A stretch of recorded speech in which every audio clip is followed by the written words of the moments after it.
ওহে অন্তরতম, মিটেছে কি তব সকল তিয়াস আসি অন্তরে মম? দুঃখ সুখের লক্ষ্য ধারায় পাত্র ভরিয়েও দিয়েছি তোমায়, নিঠুর পীড়নে নিঙারি বক্ষ দলিত দ্রাক্ষা সম। নিজের মধ্যে থেকে অন্য আমিকে খুঁজে নেবার সাধনাতেই আজীবন পথ চলেছেন রবীন্দ্রনাথ। আর তাঁর এই বৃহত্তর জীবনবোধের ক্ষেত্রে এই অন্তরের আমি ধরা দেয় জীবন দেবতা রূপে। তার সৃষ্টিতে আমরা বারবার দেখি এই জীবন দেবতার সন্ধান।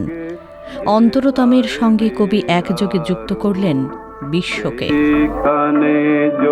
তোমার সাথে আমারও বিশ্ব সাথে যোগে যেথায়। এই জীবন দেবতা রূপী সত্তাটি নানা সময়ে নানানভাবে ধরা দিয়েছে তাঁর সৃষ্টিতে। কখনো বা মিলে গেছে সর্বেশ্বরবাদের সঙ্গে।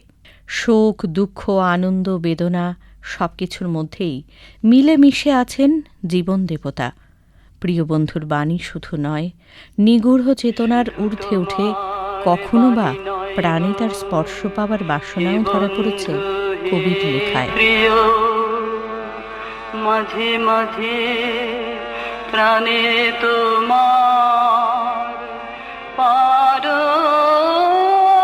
পারশখানি দিও, শুধু তোমার বাণী নয় গো হে বন্ধু হে প্রিয়। মাঝে মাঝে প্রাণে তোমার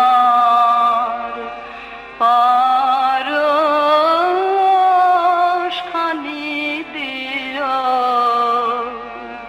শুধু তোমার বাণী নয় গো হে বন্ধু হে প্রিয়। সারা পথের ক্লান্তি আমার, সারা দিনের তৃষা, কেমন করে মেটাবো যে খুঁজে না পাই দিশা। সারা পথের ক্লান্তি আমার, সারা দিনের তৃষা। অনেক সময়ই এই জীবন দেবতার রূপ স্পষ্টভাবে ধরা দেয়নি কবির কাছে। আকুল হয়েছেন তিনি, বারে বারে খুঁজেছেন অন্তরাত্মাকে।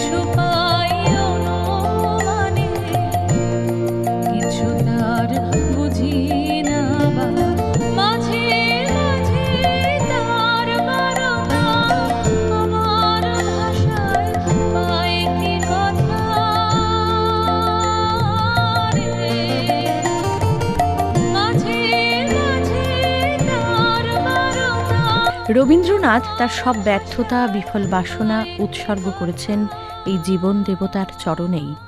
চিত্রা কাব্যগ্রন্থের সাধনা কবিতায় তিনি লিখলেন, এখানেও তুমি জীবন দেবতা, কহিনু নয়ন জলে, সেই মধুমুখ, সেই মৃদু হাসি, সেই সুধা ভরা আঁখি, চিরদিন মোরে হাসালে কাঁদালে, চিরদিন দিল ফাঁকি।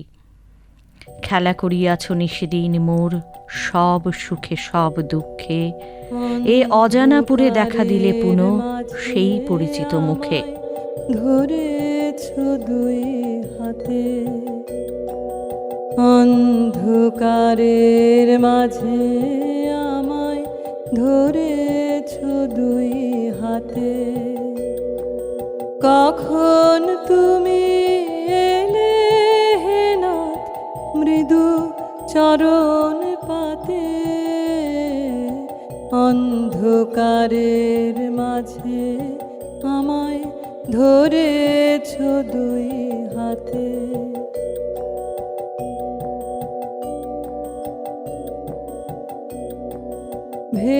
ভেবেছিলেম জীবন স্বামী, তোমায় বুঝি হারাই আমি, আমায় তুমি হারাবে না বুঝেছি আজ রাতে। অন্ধকারের মাঝে আমায় ধরেছ দুই হাতে। জীবন দেবতাকে নিজের আলোয় চিনে কিংবা তার কাছে বারবার নিজেকে সমর্পণ করার মধ্যে দিয়েই কবি সৃষ্টি করেছেন একের পর এক গান, কবিতা। কবিতার মধ্যে দিয়েই তিনি বলেন, অন্তর মাঝে বসিয়ে অহরহ, মুখ হতে তুমি ভাষা কেড়ে লহ, মোর কথা লয়ে তুমি কথা কহ, মিশায়ে আপন সুরে। সর্বশক্তিমান জীবন দেবতার চরণ ধুলার পরেই মাথা নত করেছেন রবীন্দ্রনাথ, কামনা করেছেন পরম শান্তির। আমার মাথা নত করে দাও হে তোমার চরণ ধুলার তলে, সকল অহংকারে আমার ডুবাও চোখের জলে। আমার মাথা নত করে দাও হে